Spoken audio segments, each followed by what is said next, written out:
We are going to continue the theme of betrayal. Wir werden weiter über das Thema des Verrates sprechen. On that night when he was betrayed, this is the main point of Jesus' pain. Also in der Nacht, als Jesus verraten wurde, das ist der Höhepunkt seines Schmerzens. So we read out from the Catechism, paragraph 610. Zuerst lesen wir aus dem Katechismus, Paragraph 610.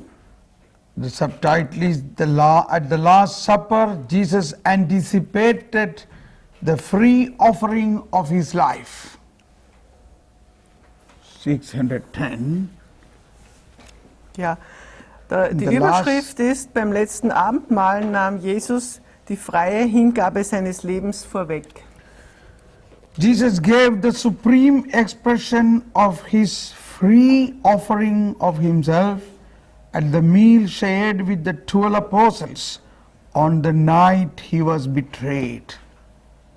In der Nacht, in der er ausgeliefert wurde, gab Jesus seiner freien Hingabe feierlich Ausdruck im Mahl mit den 12 Aposteln. Yes. So here Jesus is accepting that betrayal face to face. Also hier nimmt Jesus diesen Verrat von Gesicht zu Gesicht an. Suddenly I am remembering something else now, sorry, a situation. Mir fällt jetzt gerade etwas ein, das will ich erzählen. A woman telephoned me a couple of days back and she is often telephoning me.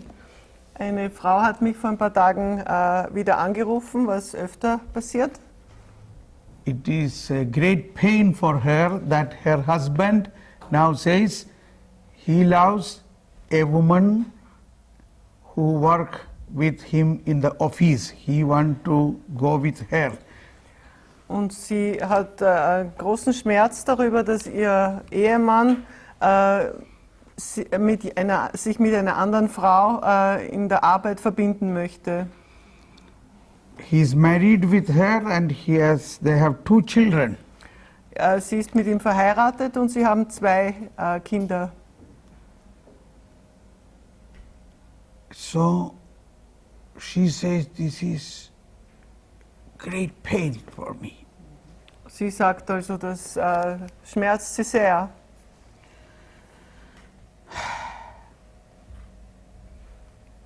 So then suddenly, now how to console her? Wie kann ich sie trösten? So I took this passage that Jesus was betrayed and he took that pain of betrayal. Und dann habe ich diese Stelle hier vorgelesen und wie Jesus den Schmerz des Verrates angenommen hat.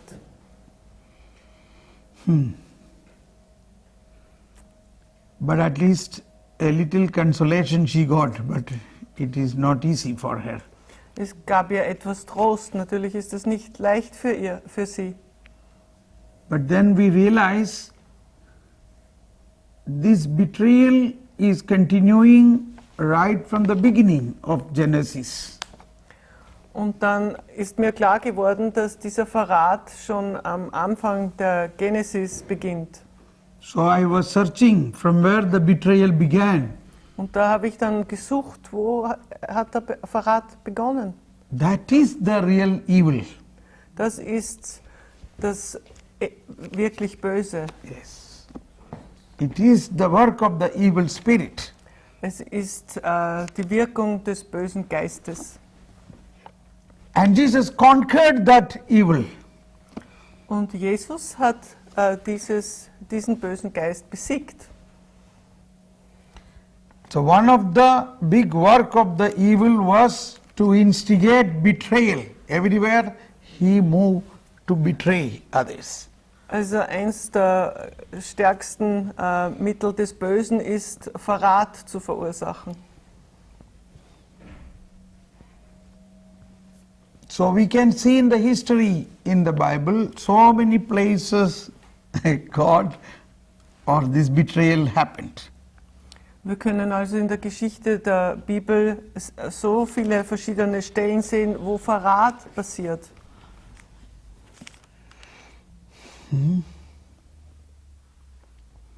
So, eventually Jesus is conquering the betrayal by love, by himself accepting a betrayal.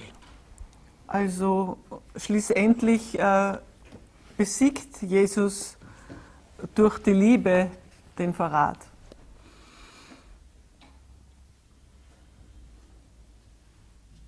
It is not easy in the practical life. In praktischen Situationen ist es gar nicht leicht.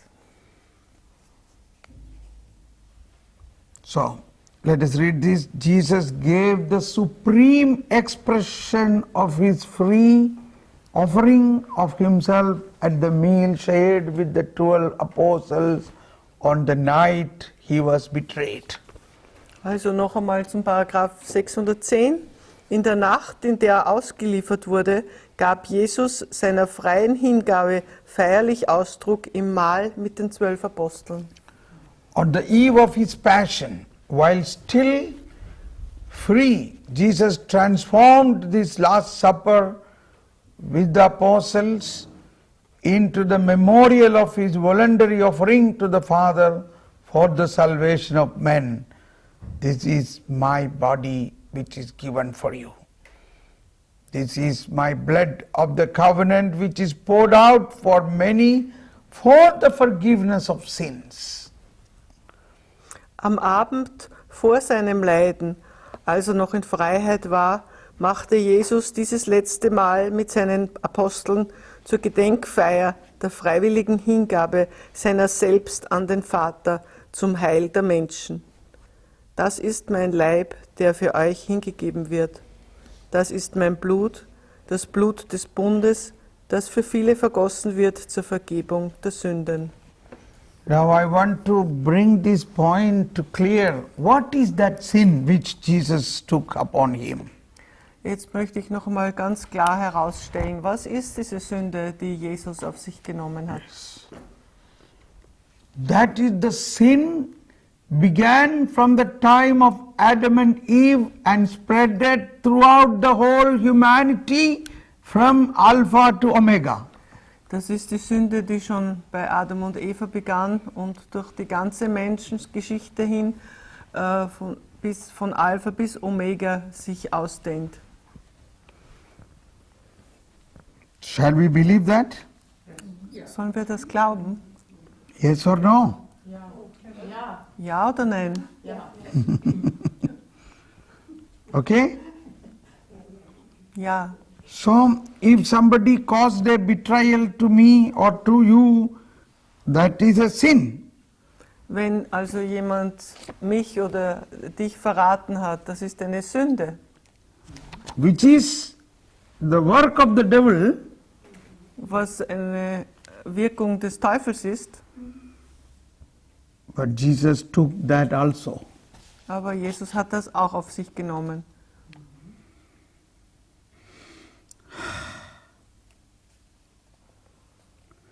Now think about the whole humanity. We see so much injustice in the whole humanity. Jetzt denken wir an die ganze Menschheit, wie viel Ungerechtigkeit wir da sehen. And it is seeing that, listening that it is so painful for us, and how much will be the pain for those who are subjected to that. Allein wenn wir es sehen und hören, schmerzt es uns schon so sehr. Und wie sehr schmerzt es dann die, die darunter leiden. But it is all the work of the original sin. Und all das hat mit der Erbsünde zu tun. And it is all already redeemed through Jesus Christ. Und es ist auch schon, wir sind auch schon erlöst durch Jesus Christus. Yes.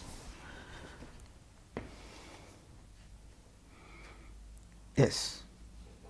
Mir ist etwas aufgefallen, das sage ich jetzt auf Deutsch. In unserer Einheitsübersetzung wird bei der Beschreibung der Situation des Verrates von Ausliefern gesprochen. In der Nacht, in der Jesus ausgeliefert wurde, aber vielfach und auch hier in der Heiligen Schrift ist möglich, wirklich diese Übersetzung zu wählen, in der Nacht, in der Jesus verraten wurde. Das ist schon ein Unterschied, finde ich. He talks about the translation in German. There are two different words. One is to betray and one is to deliver to others. And so Yeah, but he you says- know what happened exactly. We know what exactly happened. Also wir wissen ja, was wirklich passiert ist. Yeah. Now we are trying to connect this, that let us go to the original sin. What exactly was the original sin? All what happened was a outcome of the original sin or not. That's the point. Also worüber wir jetzt sprechen, ist das jetzt eine Folge der Erbsünde oder nicht? Das ist der wichtige Punkt dabei. We are reflecting this so that we know we have to work more in the area of the original sin, then only we feel freedom and peace. Denn wenn das so ist, dann müssen wir uns mehr mit der Erbsünde beschäftigen, dann werden wir mehr Frieden und Frieden haben, And then Freiheit. we will realize the sin and the sinner. Sin and the sinner. Und dann werden wir auch unterscheiden können zwischen Sünde und Sünder. Yes. So God loved Adam and Eve Gott hat Adam und Eva geliebt and He created them in God's own image. und hat sie in seinem eigenen Bildnis geschaffen. And after they committed sin, then also God loved them. Auch nachdem sie die Sünde begangen haben, hat Gott sie noch geliebt. God's love is unconditional. God's love is unchanging. God's love never diminish because they have done sin. Also Gottes Liebe war bedingungslos. Sie ist nie geringer geworden, deswegen, weil sie gesündigt haben. Is it clear? Is it clear? I think this will help us to understand how we can love others even when they are doing big sin. Ist das ganz klar, denn dadurch können wir verstehen, wie wir andere lieben können, auch wenn sie große Sünden begehen. I feel pain in my heart. I don't know why. Jetzt habe ich gerade einen Schmerz im Herzen und weiß nicht warum. Okay, we come back to the original sin now. We come to the original sin. Also jetzt werden wir weiter noch über die Erbsünde sprechen. In 396, Catechism 396, Paragraph 396 im Katechismus. 396. 396. Yes. God created man in His image and established him in His friendship. Praise God. That's the same thing I was talking. Gott hat den Menschen nach seinem Bilde geschaffen und in seine Freundschaft aufgenommen. See, I did not read this before I spoke that, you know. Ich habe das nicht gelesen, bevor ich darüber gesprochen habe, aber hier steht's, was ich gesagt habe. A spiritual creature, man can live this friendship only in free submission to God.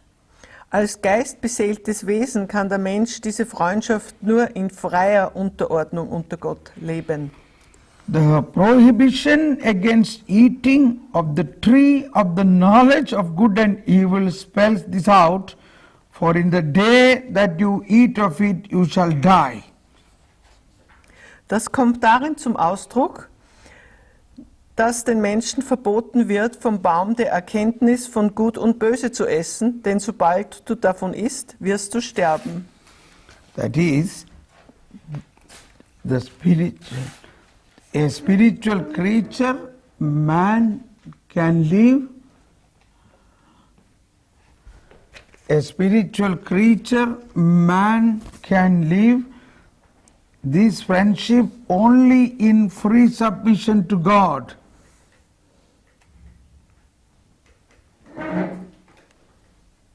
Als geistbeseeltes Wesen kann der Mensch diese Freundschaft nur in freier Unterordnung unter Gott leben.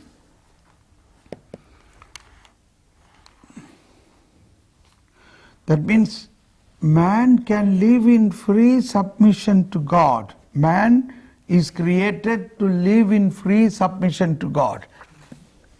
Also der Mensch ist geschaffen, um in freier Unterordnung unter Gott zu leben. So the original sin become a hindrance. It cut off from the free submission to God.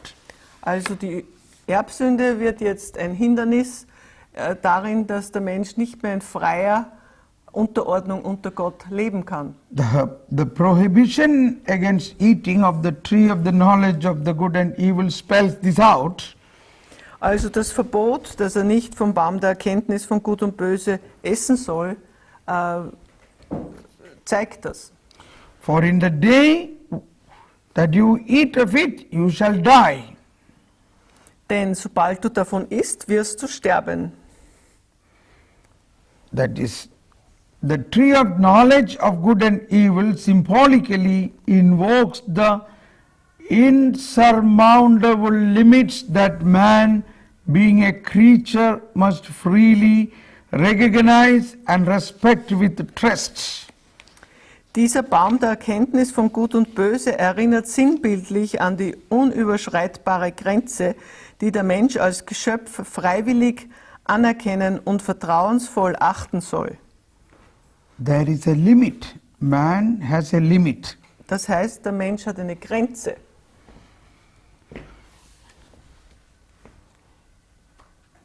Man is dependent on his creator Der Mensch hängt vom Schöpfer ab and subject to the laws of creation and to the moral norms that govern the use of freedom.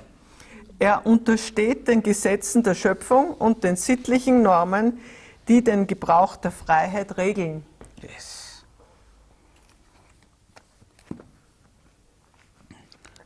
Now continue. Man, tempted by the devil, let his trust in his creator die in his heart, and abusing his freedom, disobeyed God's command. Vom Teufel versucht, das ist jetzt Paragraph 397, vom Teufel versucht, ließ der Mensch in seinem Herzen das Vertrauen zu seinem Schöpfer sterben, missbrauchte seine Freiheit und gehorchte dem Gebot Gottes nicht. This is what the man's first sin consists of. Darin bestand die erste Sünde des Menschen.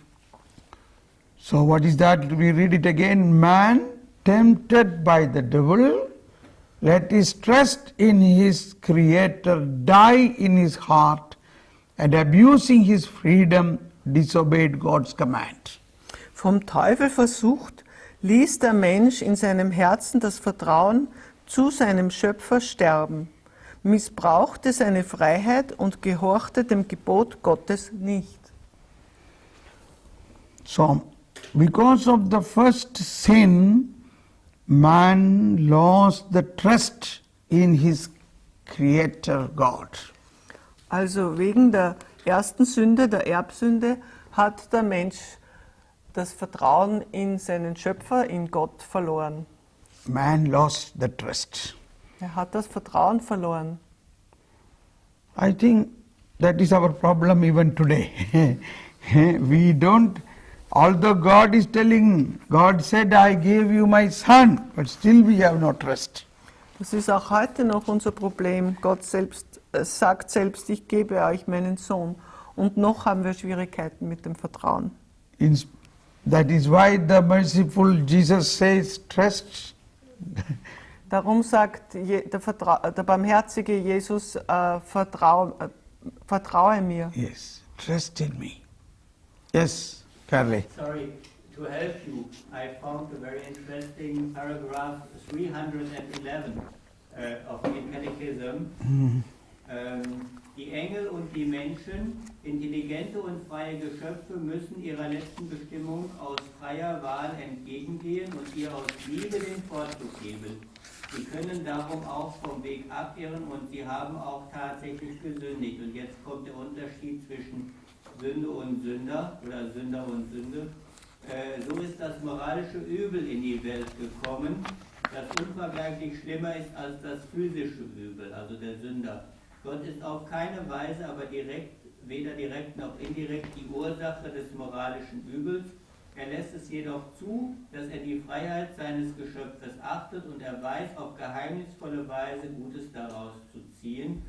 Das ist eine Erklärung dieses Verhalten des Menschen, der immer wieder in die Sünde fällt. 311.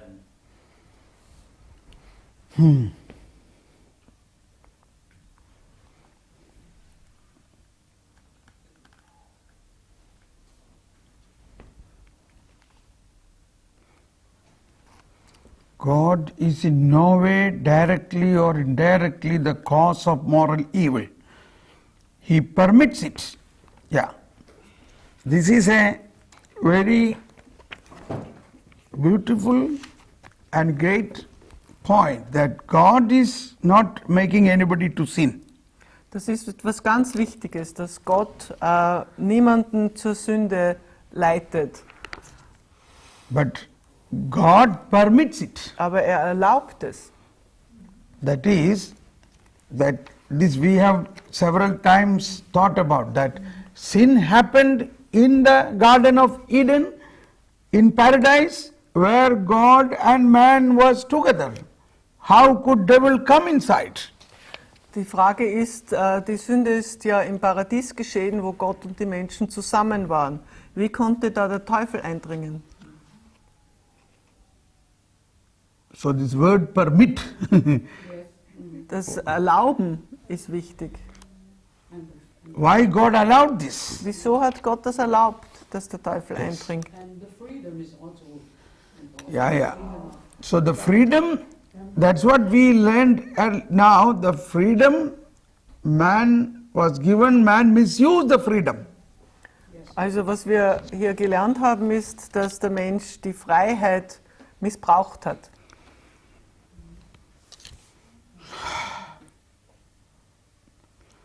So, we read this, he permits it in 311, we read the last part.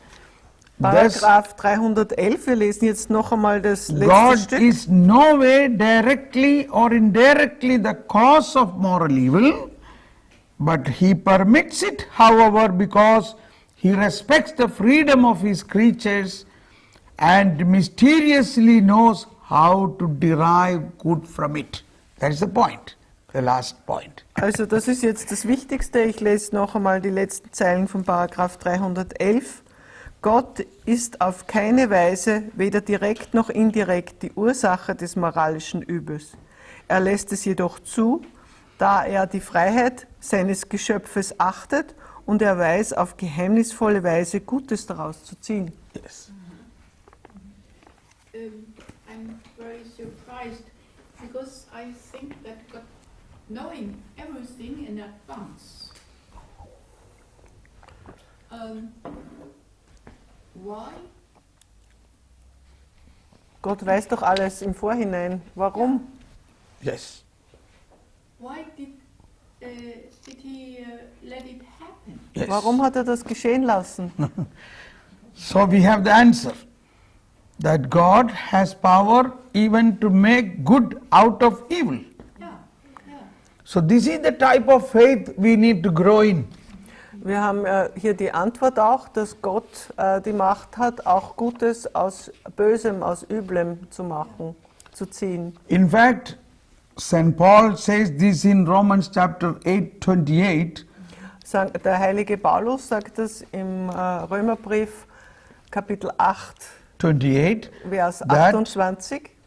God can make everything good. dass Gott immer alles zum Guten wenden kann. To whom who he loves and whom he called according to his plan. Wen er liebt und wen er gerufen hat, seinen Plan zu erfüllen. Now, I read out from somewhere in the book of Saint Therese, quoting from Saint Augustine. Saint Augustine added here, quoting Saint Paul, Also der heilige Augustin hat da noch etwas hinzugefügt, indem er den heiligen Paulus zitiert, that God can make everything good, even from the sin. dass Gott alles zum Guten wenden kann, sogar aus der Sünde. Yes. But this understanding is a very, very, very grown-up faith. Those who believe more strong in God can only understand this. Das ist ein sehr erwachsener Glaube, ein sehr starker Glaube. Sometimes Pope Francis said, faith is the soul of love. Faith is the soul of love. Zum Beispiel hat Papst Franziskus gesagt, der Glaube ist die Seele der Liebe. We can also say faith is the soul of mercy, merciful love. Wir können auch sagen, Glaube ist die Seele der barmherzigen Liebe. If you love God, that love, the horizon of love can be understood when you love God in His almighty power, that He is God who can make even good out of evil. Wenn wir also Gott in seiner allmächtigen Liebe so verstehen, dann kann er aus Schlechtem oder aus Üblem auch Gutes machen. Yes. Now yesterday in the evening when we were praying, we Gestern got this Abend, impulse that all what is happening, this persecution by ISS, gestern Abend beim Heilungsgebet, als wir beteten, da haben wir den Eindruck bekommen, dass alles, was mit der Verfolgung durch die IS zusammenhängt, what good God can make out of this bad situation. aus dieser Verfolgung kann Gott selbst etwas Gutes machen. God is a person who can make good out of any bad situation. Also Gott kann aus jeder schlechten, üblen Situation etwas Gutes machen. So we realize one good thing is so many refugees came into other countries. Also eine positive, eine gute Sache, die daraus resultiert, ist, dass so viele Flüchtlinge nach Europa kommen. And we love them and we evangelize them. Und wir lieben sie und wir bringen ihnen die frohe Botschaft. Yes. I already knew in some places in Austria, they are sheltered in the parish accommodation, in the parish. Ich weiß zum Beispiel in Österreich, in manchen Pfarreien sind die Flüchtlinge gut aufgehoben. And some of the parishioners coming and speaking to them Bible and the word of God and preparing them for baptism. Und manche von den Christen dort sprechen mit den Flüchtlingen und bereiten sie vor auf die Taufe. Happening. Also das passiert jetzt. But it may not be published in so many ways, but many hidden ways Christ is touching their heart. Das wird nicht so öffentlich bekannt gegeben, aber in ganz verborgenen Wegen, auf ganz verborgenen Wegen berührt Christus ihr Herz. Yes. Yeah, what I noticed, together with refugees that come from Persia, or they are more lovable with their children than German people are usually. Ich habe zum Beispiel festgestellt, dass Menschen zum Beispiel vom Iran sehr liebenswert mit den Kindern umgehen, mehr als das üblich ist hier in Deutschland. Yeah. They are, because they are now, Wir können von ihnen lernen. Yeah. Okay. So our point is here God can make good out of everything, even from the evil. Also noch einmal, um zu dem wichtigsten Punkt zu kommen. Gott kann etwas Gutes auch aus den üblen Zuständen machen. Since we took this subject, we continue in the next 2 paragraphs. That is also very interesting. Da wir jetzt dieses Thema haben, möchte ich jetzt noch die nächsten 2 Paragraphen hier erwähnen, die auch sehr interessant sind. It's all 312. 312. In time we can discover that God in His almighty providence can bring a good from the consequences of an evil, even a moral evil caused by His creatures. Also Paragraph 312. So kann man mit der Zeit entdecken, dass Gott in seiner allmächtigen Vorsehung sogar aus den Folgen eines durch seine Geschöpfe verursachten moralischen Übels etwas Gutes zu ziehen vermag. Yes. Believe this now. Also glaubt das jetzt. Once again, in time we can discover that God in His almighty providence can bring a good from the consequences of an evil, even a moral evil caused by His creatures. Also noch einmal, so kann man mit der Zeit entdecken, dass Gott in seiner allmächtigen Vorsehung sogar aus den Folgen eines durch seine Geschöpfe verursachten moralischen Übels etwas Gutes zu ziehen vermag. Now the example given is Joseph in the Old Testament to his brothers said, "Who sent me here but God? You meant evil against me, but God meant it for good, to bring it about the many people should be kept alive." Als Beispiel führt hier Josef an. Es heißt also weiter, Josef sagt zu seinen Brüdern, nicht ihr habt mich hierher geschickt, sondern Gott. Ihr habt Böses gegen mich im Sinne gehabt. Gott aber hatte dabei Gutes im Sinne, um viel Volk am Leben zu erhalten.